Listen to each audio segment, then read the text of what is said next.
नमस्कार, बहुत बहुत स्वागत है आपका छत्तीसगढ़ आज का मुद्दा में। मैं हूं आपके साथ ललित और हमारा आज का मुद्दा है ठंडी पड़ी नक्सली आग, सियासत का अपना राग। देश का सबसे बड़ा एंटी नक्सल ऑपरेशन खूब चर्चा बटोर रहा है।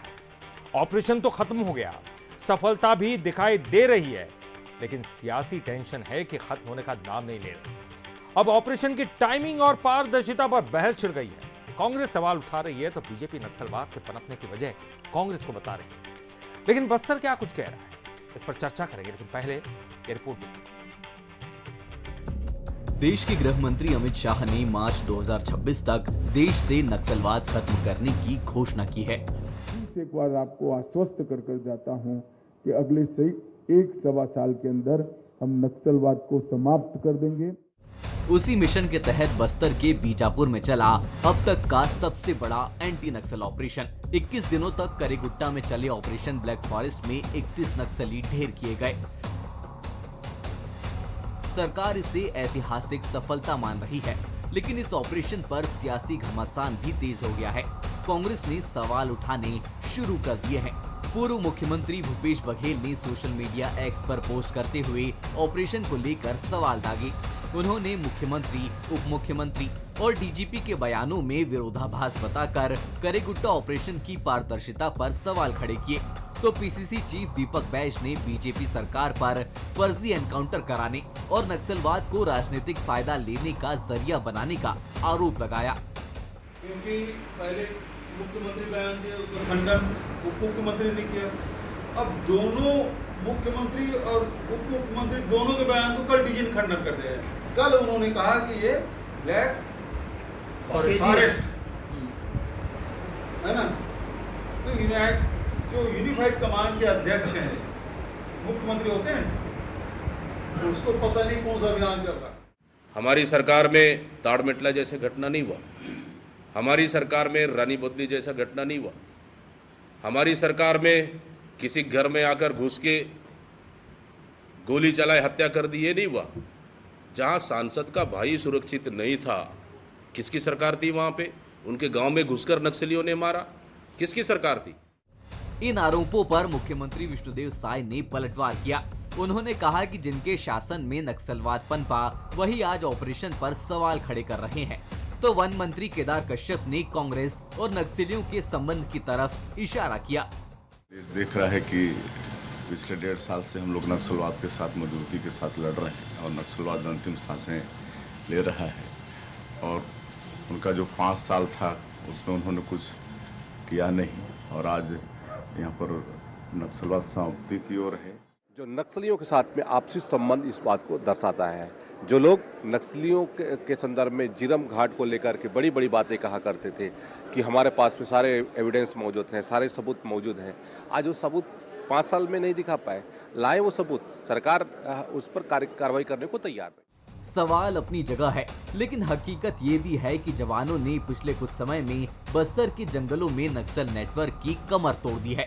भले ही सियासत ऑपरेशन की टाइमिंग और पारदर्शिता पर बहस कर रही हो, लेकिन जमीनी हकीकत ये है कि बस्तर की फिजाओं में अब नक्सली खौफ की जगह भरोसे की गूंज सुनाई दे रही है। जगदलपुर से रजत वाजपेयी के साथ शिखर देवांगन, बंसल न्यूज, रायपुर।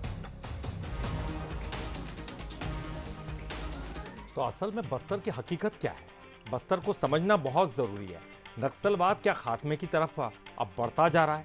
क्योंकि जिस तरह का एक बड़ा ऑपरेशन चला, और ये कोई ऑपरेशन आसान नहीं था, ये हमने देखा उन तस्वीरों में भी। इस ऑपरेशन को करने के लिए जो हमारे जवान हैं, उन्होंने कितनी मेहनत की है, कितना जज्बा, कितनी ताकत उन्होंने, बहादुरी उन्होंने दिखाई है। लेकिन इसके बाद क्या होता है? बात राजनीति, और राजनीति हर विषय पर होती है, लेकिन नक्सलवाद जिसके अंत के लिए तमाम प्रयास किए जा रहे हैं, क्या उसमें राजनीति ठीक है? लेकिन जो सवाल उठाए जा रहे हैं, उन सवालों में कितना दम है, ये भी बहुत महत्वपूर्ण है, और इस पर चर्चा करेंगे। हमारे साथ मेहमान भी होंगे, लेकिन पहले बंसल न्यूज के सुलगते सवाल। ऑपरेशन खत्म होने के बाद सियासी टेंशन क्यों दिखी? सवाल नंबर 1। अब सवाल नंबर 2, कांग्रेस के फर्जी एनकाउंटर के आरोपों में कितनी सच्चाई है? सवाल नंबर 3, क्या बस्तर के जंगलों से नक्सलवाद अंतिम सांसें गिन रहा है? बहुत महत्वपूर्ण सवाल है, और यही तीनों सवालों के इर्द गिर्द हमारी आज की चर्चा रहने वाली है। हमारे साथ कौन कौन से मेहमान जुड़े हैं, चलिए आपका परिचय करवा दें। देवजी भाई पटेल हमारे साथ जुड़ गए हैं, पूर्व विधायक बीजेपी के। विकास उपाध्याय जी हमारे साथ, पूर्व विधायक कांग्रेस के। और वरिष्ठ पत्रकार उचित शर्मा जी। आप तीनों का बहुत बहुत स्वागत करते हैं बंसल न्यूज़ पर। और शुरुआत में उचित शर्मा जी आप ही के साथ करना चाहूँगा। एक बड़ा ऑपरेशन, एंटी नक्सल ऑपरेशन, क्योंकि हम लगातार कह रहे हैं कि बड़ा ऑपरेशन चलाना ज़रूरी है, तब जाकर तो नक्सलवाद की जो डेडलाइन है वहाँ तक जो है आप सफल हो पाएंगे। एक बड़ा ऑपरेशन था और हम देखा कि इस ऑपरेशन में विपक्षी दल भी साथ था। एक समय हम लगातार देख रहे थे और ये इसमें ये नहीं है कि हम किसी एक दल के बारे में बात करें। कांग्रेस ने भी बहुत साथ दिया, ये हमने तस्वीरों में देखा, उनके बयानों में भी दिखाई दिया। लेकिन क्या लगता है कि उचित है कि एक ऑपरेशन खत्म हो जाता है, उसके बाद राजनीति होना चाहिए? और जिस तरह के सवाल उठाए जा रहे हैं वो कितने महत्वपूर्ण सवाल आपको दिखाई दे रहे हैं आपकी नजर में सर? देखिए, राजनीति तो तासीर है हिंदुस्तान में। अब राजनीति किसी विषय पे तासीर है। आप देखिए जिस तरीके से भारत पाकिस्तान का युद्ध हुआ और समाप्त हुआ, तो उसके बाद अपनी अपनी राजनीति शुरू हो गई। अभी नक्सल ऑपरेशन था, ये भी आप देखिए ऑलमोस्ट खत्म की तरफ है, तो इस पर राजनीति होना लाजिमी भी है। लेकिन आपने बहुत अच्छी बात कही कि अगर आप पूछे कि इसका क्रेडिट और इस पे सरकार इसका एडवांटेज ले रही, तो मैं कहूँ कि हमारे सभी मुख्यमंत्री ने, मैं कहूँ कि अजीत जोगी हो, चाहे डॉक्टर रमन सिंह हो, भूपेश बघेल हो, विष्णुदेव साय है, सभी ने अपने अपने रोल निभाए हैं। किसी ने गंभीर है, सबके प्रयास अच्छे रहे हैं। विष्णुदेव साय जी लकी है, मैं स्पष्ट तौर पे कहूँ कि उन्हें डबल इंजन का फायदा मिला है। ये बात सत्य। अगर आप पूछे ललित की सबसे ज्यादा फायदा अगर किस में मिला है छत्तीसगढ़ को, तो मैं कहूंगा कि डबल इंजन का अगर कोई सबसे बड़ा फायदा अब जो मुझे नजर आ रहा है वो नक्सल को लेके। क्योंकि जिस तरीके का प्रतिज्ञा बोले या शपथ बोले या जो कमिटमेंट था होम मिनिस्टर अमित शाह जी का, और उन्होंने जो वादा किया था वो कर रहे हैं। कारण उसके पीछे भी कई हो सकते हैं, मैं नहीं कह रहा हूँ कि बड़े पवित्र ही कारण थे। उसके पीछे भी कई कॉमर्शियल कारण है। अभी नक्सलवाद गया है, आर्थिक नक्सलवादी आने की कगार पे खड़े हैं। किस तरफ मैं इशारा कर रहा हूँ ललित, आप समझ रहे होंगे। बिल्कुल बिल्कुल। उसमें कोई अछूता नहीं है। आर्थिक नक्सलवादी भी अभी पैदा होंगे, तैयारी में है और अपनी जुगत में। ये भी एक जमीनी हकीकत है। वो बात अलग है कि सैनिटाइजेशन किसके लिए चल रहा है, क्यों चल रहा है, हम उसपे इनके उस पे फंडे में नहीं जाते कि इनका रीजन क्या है। चलो अच्छा है, 10 साल से आपकी सरकार थी, इसके पहले भी एक कसम ली जा सकती थी, 14 के बाद भी। फिर भी अभी किया गया है। जब भी शुरुआत हुई अच्छी हुई है और काबिले तारीफ है। विष्णुदेव सरकार को इसका एडवांटेज और क्रेडिट जानी चाहिए, अमित शाह को क्रेडिट जाना चाहिए। लेकिन ये एक अपने आप में रिले रेस रहती है। कोई आदमी 100 मीटर की दौड़ करता है, फिर दूसरा आदमी 200 की, फिर 300 की, अंतिम में कोई व्यक्ति रहता है केवल उसी ने रिले रेस जिताई। ये आप नहीं कह सकते कि ये हमें केवल आप विजय शर्मा जी ने दिलाई या अमित शाह जी। इसके पीछे के जो मुख्यमंत्री रहे हैं उनका भी उतना ही योगदान इसमें रहा है। क्योंकि विषय ऐसा था कि पक्ष हो चाहे विपक्ष हो, जैसे आज खड़ा है अब नक्सल के खिलाफ, पिछला विपक्ष भी खड़ा था, आज का विपक्ष भी खड़ा है। तो आप ये नहीं कह सकते कि सरकार का अपना एजेंडा था और किसी सरकार ने कोई काम नहीं किया। ये अगर कोई राजनीतिक दल कह रहा है तो गलत कह रहा है। भूपेश सरकार के भी बहुत अच्छे कदम थे इस तरफ, और उसके पहले डॉक्टर रमन सिंह ने भी भरसक प्रयास किए थे। विष्णुदेव सरकार ने बहुत काम किए हैं। उनको एडवांटेज केवल केंद्र का जो मिला हुआ, जो पिछली सरकारों को नहीं मिल रहा था, उसके कारण भी राजनीति थी। सवाल क्रेडिट का था, ये बात तो थी। इसी कारण अभी जो हुआ फिर भी अच्छा हुआ। लेकिन पूरे छत्तीसगढ़ के हित में मैं इसको कहूंगा, बात हो कारणों और उद्देश्य जो भी रहे हो, लेकिन छत्तीसगढ़ के भविष्य के लिए, विकास के लिए बहुत अच्छी बात हुई है। इसका सभी को सम्मान करना चाहिए। उचित जी, बहुत अच्छी बात आपने कही। किसी एक राज्य का योगदान नहीं, मैं तो कहता हूँ एक बड़ा ये जो नक्सलवाद है और ये कोई एक जगह के लिए नहीं है, सभी के लिए नासूर बनकर उभरा है और कहीं ना कहीं सभी का योगदान रहा है। किसी एक मुख्यमंत्री की बात नहीं कर सकते, लेकिन अगर कोई मौजूदा मुख्यमंत्री काम करता है तो क्या उसको श्रेय देना चाहिए या नहीं देना चाहिए, या फिर कोई सवाल उठाना चाहिए उनके खिलाफ? ये भी तमाम चीज़ें सामने आती है और मुझे लगता है कि विपक्ष का इतना हक तो बनता है कि वो कोई सवाल उठाए, लेकिन कब और किन परिस्थिति में उठाना है इस पर ज़रूर बहस हो सकती है। विकास जी, मैं आपके पास आ रहा हूँ। निश्चित तौर पर एक बड़ी पंक्ति जो है आपकी, जो मुख्य जो लीडरशिप है वो इस नक्सलवाद की वजह से परेशानी में आई। एक पूरी पंक्ति आपकी जो है उनको नुकसान हुआ है। कहीं ना कहीं आपने सबसे बड़ा दंश नक्सलवाद का झेला है। आपने इससे पहले हमने देखा, ये जब से नक्सलवाद शुरू हुआ, एंटी नक्सलवाद ये ऑपरेशन शुरू हुआ है, आप लगातार सरकार के साथ खड़े हुए नजर आए, बहुत अच्छा लगा। लेकिन अगर क्या वजह है कि इसके खत्म होने के बाद आपके मन में कई तरह के सवाल हैं? ललित जी, पहले तो मैं धन्यवाद देना चाहता हूं आपको एक बड़े संवेदनशील मुद्दे पर बहस आपने रखी है। कोई भी राजनीतिक दल होगा, कोई भी सरकार होगी, उसका हिडन एजेंडा या सबसे प्रमुख एजेंडा नक्सलवाद कैसे खत्म हो, उसको लेकर एक रणनीति, एक रूपरेखा बनाना है। दुर्भाग्य की बात है कि 25 साल हो गया सरकार बने, 15 साल भारतीय जनता पार्टी की सरकार पहले थी और सबसे ज़्यादा अगर उस समय हमारे सैनिक शहीद हुए, आम आदमी शहीद हुए और कांग्रेस की तो एक समूची लीडरशिप उस समय शहीद हो गई। अब जब नक्सलवाद को खत्म करने की कोई योजना बनेगी, चाहे सेंट्रल लेवल की सरकार मदद करे, स्टेट लेवल की सरकार उसमें प्राथमिकता से कोई ठोस कदम उठाए, तो हर राजनीतिक दल का व्यक्ति उसमें बढ़ चढ़कर हिस्सा लेगा। और जब इस पर बात चल रही थी, इस पे खात्मे की कार्रवाई चल रही थी, हमारी सेना, हमारे सीआरपीएफ के साथी, पुलिस लगातार इसको लेकर मुहिम चला रही थी और बड़ी सफलता भी मिल रही थी और उस पर कहीं कोई शंका नहीं। लेकिन जहां सवाल उठते हैं, कहीं आग लगी होगी तभी तो धुआं उठ रहा है। आज जो पूर्व मुख्यमंत्री जी ने लगातार 4 सवाल किए, या उसके पहले मुख्यमंत्री, अभी जो सरकार में मुख्यमंत्री हैं, उनका बयान, फिर गृह मंत्री का बयान, फिर सरकार से जुड़े तीनों मतलब डीजीपी साहब का बयान, ये अपने आप में कहीं ना कहीं शक पैदा करता है। पूर्व मुख्यमंत्री जी भूपेश बघेल जी ने आज बस्तर में जाकर या जो सवाल सरकार से उन्होंने किया है, वो सवाल तो आप ट्रांसपेरेंसी, आप बड़ा काम कर रहे हैं, आपको कभी इसमें किसी चीज को छुपाने की आवश्यकता नहीं है।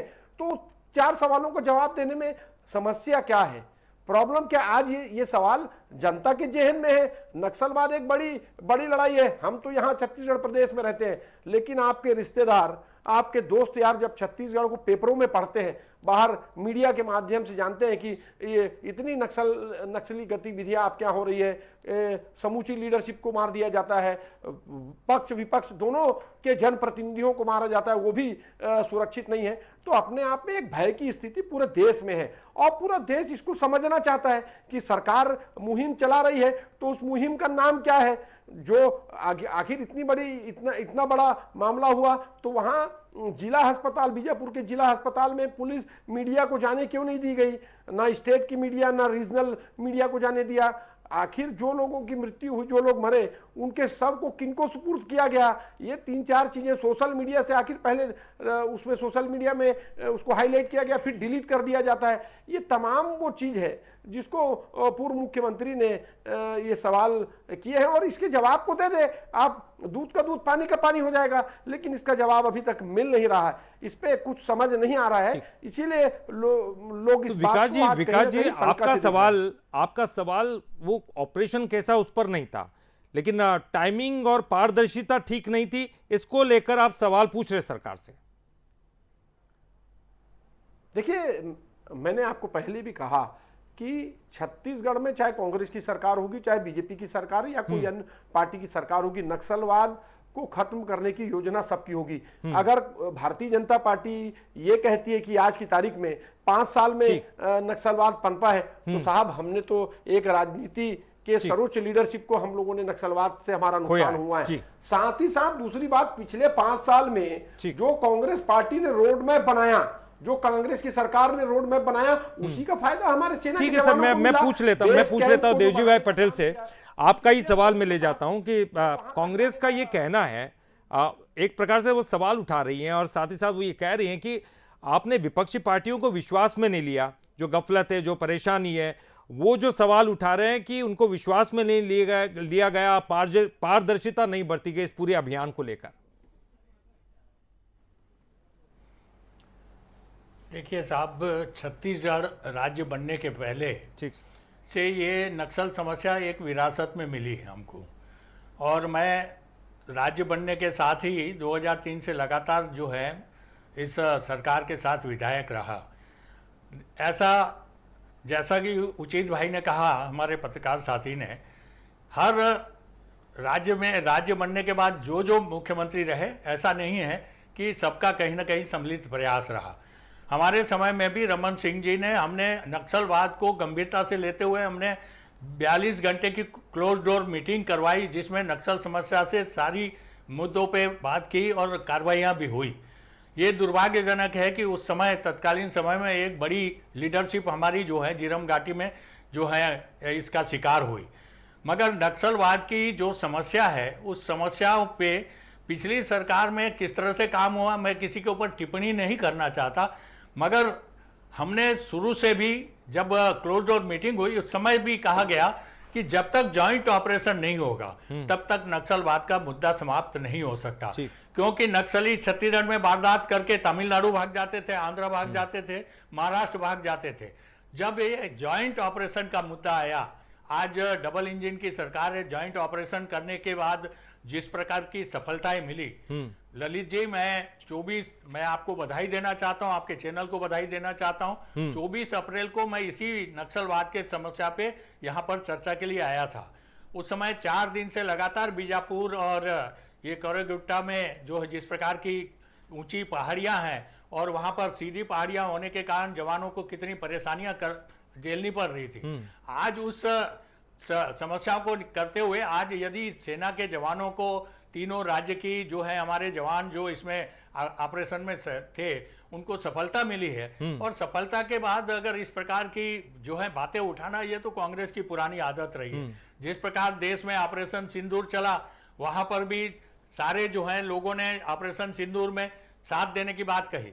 उसके बाद जिस तरह से कि अब ये जो है ट्रंप ने कैसे समाप्त कराए, अमेरिका ने कैसे समाप्त लेकिन कराए। सर साहब, एक चीज आज और है अमेरिका के कि अगर मान लो राष्ट्रपति सभी का भी चीजों पलटवार का आया। जी जो वो सवाल पूछ रहे हैं उनका अगर आंसर उनको दे दिया जाए एक सर्वदलीय बैठक बुलाकर विपक्ष को बैठाकर, तो इसमें कोई मतलब ऐसा कर नहीं सकती सरकार, ऐसा तो नहीं है। देखिए ललित जी, इसकी जो है बैठक करें, सवाल उठाना विपक्ष का अधिकार है, और उस सवाल पर हमारे मुख्यमंत्री और माननीय गृह मंत्री जी जो भी इस ऑपरेशन में लगे थे, हमारे डीजी सहित सारे लोग लगातार सर्च ऑपरेशन में थे, लगातार पल पल की जो है रिपोर्टिंग ले रहे थे। मुख्यमंत्री किसी भी, अगर प्रधानमंत्री जी ने ऑपरेशन सिंदूर का केवल अनुमति दी, मगर सेना के जवान लोग पूरा अभियान लड़ते हैं जहां से, और यहां पर भी जो हमारी लड़ाई नक्सल ऑपरेशन के विरुद्ध हुई, हमारे जो है अधिकारी डीजीपी सहित बड़े केंद्र के जो है हमारे गृह के विभाग के अधिकारी सारे जो है इसमें चप्पे चप्पे पे इस नक्सल समस्या के खात्मे पे लगी हुई थी। अब नक्सल ऑपरेशन की एक बड़ी सफलता इस बीजापुर के इसमें मिली है। अब आने वाले समय में जो विपक्ष के साथियों का जो सवाल है उस पे भी सरकार ठीक है, और हमारे मतलब आने वाले समय पे आप तमाम चीजों का समाधान कर देंगे, उनकी जो भी शंका कुशंका है। सफलता मिली है। मैं तो विपक्ष से हमारे नेता, हमारे माननीय पूर्व मुख्यमंत्री भूपेश बघेल जी और तमाम कांग्रेस के मित्रों को कहूंगा कि एक बड़ी सफलता मिली है। आप यहाँ पर किसी भी सफलता पे जवानों को और सरकार तो श्रेय लेगी, क्योंकि ये जॉइंट ऑपरेशन जिस प्रकार से अमित शाह जी के नेतृत्व में चलाया गया, ठीक है, मतलब देखिए ये तमाम चीजें तब सामने आती है जब एक बड़े ऑपरेशन पर सवाल खड़े होते हैं। लेकिन उचित जी एक बड़ा सवाल ये भी है, क्योंकि जब बड़े ऑपरेशंस होते हैं तो कहीं ना कहीं एक रणनीति ये भी होती है, गुप्त रखा जाता है, सभी चीजें बताई नहीं जाती। हो सकता है ये कह रहे हैं कि मुख्यमंत्री को तो मालूम होना चाहिए, मुख्यमंत्री का एक अलग बयान, उप मुख्यमंत्री का अलग बयान, लेकिन सेना की तरफ से एक ये संकल्प को लेकर, जो ऑपरेशन को लेकर जो गफलत हुई है, क्या उससे ऑपरेशन को कमतर आंका जा सकता है? क्योंकि काम जो मंशा थी वो तो बहुत बेहतर थी, मंशा थी, और कई ऑपरेशन होते हैं जिसको बहुत हद तक डिस्क्लोज नहीं किया जाता, उसका केवल नाम बता के छोड़ दिया जाता है। हमने पहले भी देखा है। ठीक है, ये चीज है कि कुछ चीजें ऐसी राजनीतिक चूक हुई है कि जिसमें डिप्टी सीएम कुछ बोल रहे हैं, सीएम कुछ बोल रहे हैं, तो विवादों में ये विषय रहा है, लेकिन इसे बहुत बड़ा विषय मानना नहीं चाहिए। हकीकत में अगर आज क्रेडिट लेने की बात कोई भी दल करे, तो उससे मैं ललित बड़ी बात कर रहा हूँ कि अगर क्रेडिट लेने की बात कोई राजनीतिक दल करते हैं तो नक्सल फैला क्यों, तो भी इन नेताओं को क्रेडिट लेनी चाहिए। इन 25 साल 30 सालों में नक्सल इतना फैला क्यों, बावजूद इसके जब तेलंगाना में खत्म हो चुका है, आंध्रा में खत्म हो चुका है, उड़ीसा में खत्म हो चुका है, महाराष्ट्र में खत्म हो चुका है, तो छत्तीसगढ़ की इस जगह पे, इस सुदूर एरिया में अभी तक नक्सलवाद जिंदा क्यों है? तो इस बात का भी जवाब दोनों ही पार्टियों को देना पड़ेगा कि इसके जिम्मेदार हमारे राजनीतिक दल के लोग हैं, हमारे नेता हैं, कि उन्होंने 25 साल में से समाप्त नहीं कर दिया, और वहीं पे जो तेलंगाना जैसे लोग हैं, आंध्रा के लोग हैं, उन्होंने ऑलमोस्ट खत्म कर दिया है। हमारे यहाँ क्यों है, इसमें भी तो सवाल होने चाहिए। और अगर वाकई आप पॉजिटिव अप्रोच के साथ जा रहे हैं तो इन्हीं राजनीतिक दलों को आज इस बारे में सोचना चाहिए कि फिर से नक्सलापन पे, नक्सल के कारणों पे वाद विवाद और विमर्श होने चाहिए कि हम कैसे, जो कारण थे, भूमि सुधार के कारण थे, वहां पे मानवाधिकार का हनन था, तमाम ऐसे विषय थे जहाँ पे आप देखिए कि विकास नहीं हुआ था। तो इन तमाम पे चर्चा करनी चाहिए। अब विषय, समय और वो आ गया है कि हम इन विषयों पर बैठ के विमर्श करें तो शायद ज्यादा महत्वपूर्ण होगा। क्रेडिट की लड़ाई में कोई सरकार या कोई भी राजनीतिक दलों को नहीं जाना चाहिए, क्योंकि अगर आप क्रेडिट लेंगे तो याद रखिए कि पनपा क्यों, लोग सवाल तो ये भी पूछेंगे, बिल्कुल विकास जी, देखिए कौन देगा और क्या देगा। जी विकास जी, दोनों तरफ से सवाल आते हैं, सही कह रहे हैं सर कि दोनों तरफ से सवाल आएंगे, फिर पनपा क्यों ये भी सवाल पूछा जाएगा। क्रेडिट तो आप भी ले सकते हैं, आप जाकर जनता के बीच में कहिए कि हमने पूरी तरह से सरकार का साथ दिया, इसलिए सरकार ये ऑपरेशन सफलतापूर्वक कर पाई, हमने साथ दिया। लेकिन जब सवाल उठते हैं कि तेलंगाना सरकार क्यों नहीं साथ दे रही है, ये राज्यों के बीच में समन्वय नहीं था, तो फिर उसका जवाब भी आपको देना पड़ता है सर, बताइए। देखिए ललित जी, मैंने पहले भी कहा, नक्सलवाद के मामले में कोई भी सरकार रहेगी उसकी प्राथमिकता होगी नक्सलवाद को जड़ से खत्म करने की। चाहे वो तेलंगाना की बात करें, महाराष्ट्र की बात करें, छत्तीसगढ़ की बात करें, और हमारे से लगे आंध्र प्रदेश और इन तमाम जगहों की अगर बात करेंगे, सब चाहते हैं कि नक्सलवाद खत्म हो। लेकिन चीज़ों को ट्रांसपेरेंसी, पारदर्शिता होना चाहिए। देवजी भाई पटेल बहुत ही वरिष्ठ विधायक है, मैंने इनकी बेबाकी को देखा है। ये सरकार में भी थे तो बहुत बेबाकी से अपनी बात को रखते थे, सरकार के सामने कोई गलत चीज़ है तो उसके बारे में बात करते थे। लेकिन कई चीज़ों में इनसे विरोध है कि देखिए, आज सरकार, अगर आज पूर्व मुख्यमंत्री इस बात अगर सवाल कर रहे हैं, हम क्वेश्चन मार्क इस ऑपरेशन पर नहीं लगा रहे। जो सरकार या सेना के द्वारा मुहिम चलाई जा रही है, हम तो सेना के साहस को धन्यवाद करते हैं। और जैसे कि देवजी भाई पटेल ने कहा कि जिन ऊंची ऊंची पहाड़ियों पर जाकर अगर हमारी सेना के लोग नक्सलवाद पर एक बड़ा ऑपरेशन चला रहे हैं, तो उस बेस कैंप, वहां तक बेस कैंप ले जाने का काम भी 5 साल में कांग्रेस की सरकार ने किया है। हम साथ में हैं, हम उनके साथ में नहीं। लेकिन कहीं भारतीय जनता पार्टी अपने कुछ चुनिंदा उद्योगपतियों के इशारों पर तो ये नहीं कर रही है। क्या रेड कॉर्पोरेट बिछाने का की प्लानिंग है? आपने, यानी वही वाली बात हुई। आप वो आगे आने वाले आर्थिक नक्सलवाद की बात कर रहे हैं जो उचित जी भी उठा रहे थे। आपने, जी हाँ, बिल्कुल समय का आपने ऑपरेशन सिंदूर की बात की। पूरे देश में ऑपरेशन सिंदूर को लोग देख रहे थे, लोग वाहवाही कर रहे थे सरकार की और सेना की। लेकिन अचानक से बाहर के व्यक्ति ने सीज फायर का ऐलान कर दिया और लोग तो इस बात को सोच रहे थे कि अब हमारी हिंदुस्तान की सेना गई है, कम से कम अधिकृत जम्मू एंड कश्मीर जो पाकिस्तान में, बिल्कुल लास्ट मिनट बचा है। पटेल साहब जी, सर समय कम हुई है, सर समय कम है, पटेल जी जवाब देंगे जी। नहीं, देखिए ललित जी, विपक्ष का, पूर्व मुख्यमंत्री जी का सवाल उठाना लाजमी है विपक्ष में रहते हुए। कहीं भी अगर चूक हुई है, मैं तो सबसे पहले इस सफल ऑपरेशन के लिए हमारे उस सेना के तीनों राज्यों के जवानों को मैं बधाई देना चाहता हूं कि जिन्होंने इस मुस्तैदी के साथ, जहां 40 डिग्री सेंटीमीटर वहां पर तापमान होने के बाद खड़ी पहाड़ियों पे जिस प्रकार का साहस दिखाया है, और नक्सलियों के बड़े कमांडर, वहां पीजीडीए के बड़े बड़े जो उसका सेफ जोन था 1 से 5 नक्सलियों का, उस सेफ जोन को भी आज समाप्त करके वहां पर उनके जो अड्डे थे, जहां पर वो बारूद बनाते थे, जहां पर वो हथियार बनाते, उसको सफल किया है। मैं समझता हूं कि बहुत अच्छा और सफल ऑपरेशन था। विपक्ष भी इसकी तारीफ करता है और तमाम लोग करते हैं, क्योंकि नक्सलवाद का अंत बेहद जरूरी है और इसके लिए तो सब लोग मिलकर काम करेंगे। बस इतना है कि उनको भरोसे में ले लीजिएगा और इस तरह से फिर पलटवार आप करेंगे कि पनपा किसकी वजह से, तो फिर ये और राजनीतिक रस्साकशी बढ़ती जाएगी। बहरहाल ये ऐसा मामला है नहीं कि जिस पर बहुत ज्यादा राजनीति होना चाहिए। किसकी वजह से पनपा, किसकी वजह से ठीक हो रहा है, क्रेडिट तो जनता देती है, जनता सब कुछ देखती है साहब। और इसके लिए बहुत बहुत शुक्रिया आपका इस डिबेट में पार्टिसिपेट करने के लिए। और इसी के साथ हमारी इस खास पेशकश में फिलहाल के लिए इतना ही, लेकिन दरअसल न्यूज़ पर खबरों का सिलसिला लगातार